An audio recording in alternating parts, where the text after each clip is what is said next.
In the flickering light of a lantern, a man named Babulal stumbled through the darkness, his breath uneven, his hands shaking as he searched for the path home. The night felt wrong, too quiet, too heavy, like something was watching him. "Hello? Is anyone there?" He called out, his voice echoing into the emptiness. If you enjoy stories that crawl under your skin and stay there, make sure to like and subscribe to Dark Whispers, because tonight's story might follow you even after it ends. A faint whisper brushed past his ears, so soft it could have been the wind, but it wasn't. It called his name. Babulal slowly raised his lantern, the dim light trembling along with his hands, and then he saw her, standing right in front of him. Was his mother. Her sari was soaked, dripping water onto the ground, her long hair clinging to her face. Her eyes, they glowed an unnatural green. "Ma, how are you here?" He whispered, stepping closer, confusion overpowering fear. But before she could answer, her face began to melt. Skin dripping like wax, turning into thick black mud. The lantern flickered wildly, then went out. In the suffocating darkness, something grabbed him. He screamed, but the swamp swallowed the sound. And then him. By morning, Babulal had vanished. The village buzzed with fear as his wife cried, calling his name, while others whispered about the cursed swamp to the north, the place no one dared to cross after sunset. They called it Kaala Sar Ghat. It was said that something lived there, something that could take any form, something that whispered in voices you trusted, and once you heard it, there was no escape. Babulal had told his friend Suresh the night before, "There's a shortcut through the swamp. I'll be home faster," but he never made it. As the sun rose, a group of villagers gathered their courage and went searching. The swamp looked lifeless in daylight, but something about it still felt wrong. The water was thick, dark like ink.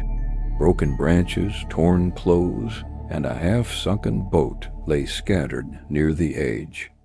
Then someone spotted it, Babulal's cap, hanging from a tree, but there was no sign of him. Fear settled into their bones. No one dared step deeper. Even in daylight, the silence felt alive, like it was listening.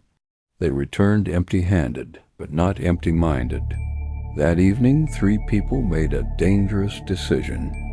Raghunath, Gowri, and Kartik decided they would go back at night. Secretly, if something had taken Babulal, they needed to know what it was. As darkness fell, they slipped out of their homes, each carrying a lantern. The village behind them was silent, doors locked, windows shut tight.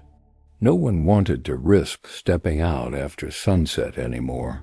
When they reached the swamp, the air felt colder, heavier.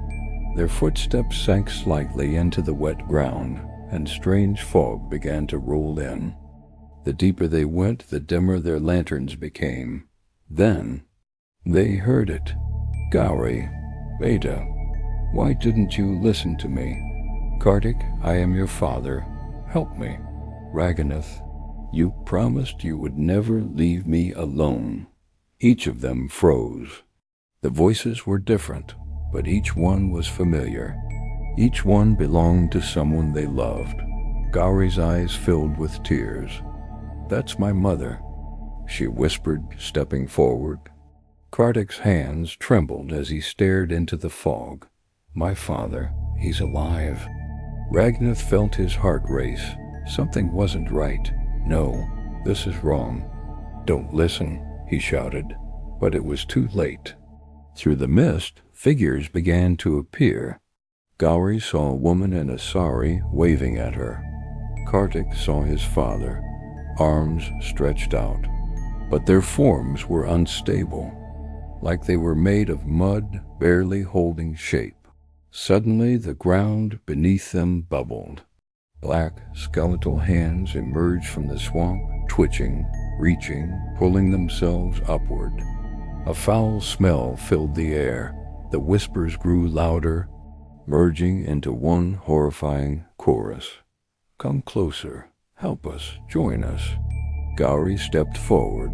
Kartik followed. Their eyes looked empty. Hypnotized. "Stop!" Raghunath screamed, grabbing their arms, but they didn't respond. A sudden wave of black water surged forward, wrapping around their legs. In seconds, they were dragged under. Their lanterns dropped, flickering helplessly before going out. Raghunath stumbled back in terror, and then he saw it. A tall, shapeless figure rising from the swamp. Its body made of thick, dripping mud, no face. Only two glowing green pits where eyes should be. Its voice echoed, deep and monstrous. "I need more souls." Raghunath ran. He didn't stop, not once. He ran until his legs gave out, and he collapsed in the village square, gasping, shaking, unable to speak. When he finally told them what happened, no one laughed this time. The fear was real now. The swamp had taken 3 more lives. The villagers turned to the oldest man in the village, Madhavrao. He listened quietly, then spoke in a heavy voice. "This is not just a spirit. It is a curse. A being called Bikulan. He revealed a secret buried for generations.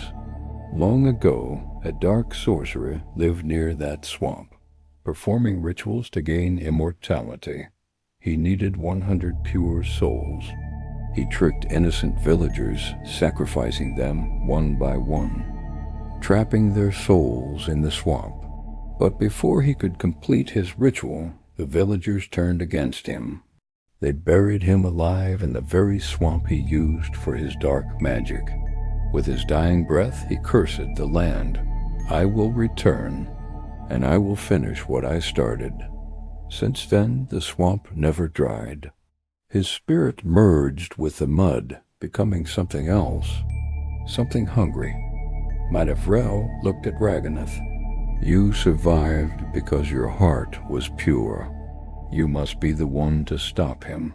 That night, under a moonless sky, they prepared a ritual. Raghunath stood in a circle made of mud and ash, chanting. As Madhavrao guided him, the swamp began to react. Faces appeared in the mud, Babulal, Gowrie, Kartik, all screaming silently. The creature rose again, furious, but this time the circle held. As the final chant echoed, the swamp began to pull the creature back into itself. It screamed, its form collapsing, dragging all the trapped souls with it.